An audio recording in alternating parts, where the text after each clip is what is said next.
అంటారా మీకు? దేవుడి నుండి ఎంతో పొందుకొని కొంతే పొందుకున్నాం అనే ఫీలింగ్లో ఉంటారు కొంతమంది. అర్థమవుతుందండి? ఎంతో పొందుకుంటాం, అంత పొందుకున్నాక ఫీలింగ్ ఏంటంటే కొంతే ఇచ్చాడు, అదిగో వాళ్ళకి ఇంకెంతో ఇచ్చాడు కదా, నాది ఇంతే కదా దాంతో పోల్చుకుంటే అని కృతజ్ఞత లేని వారంగా ఉంటాం. కానీ మనం ఇతరులకు చేసిన దాని విషయం వచ్చేసరికి ఇంతే చేస్తాం.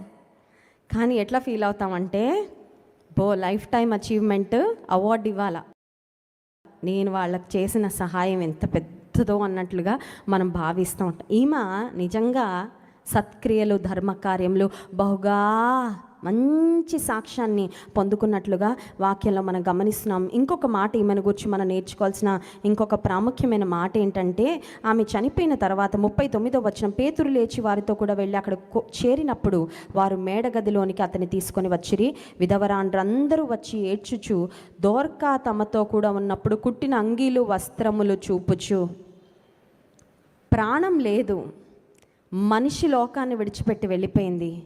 ఆమె చూపిన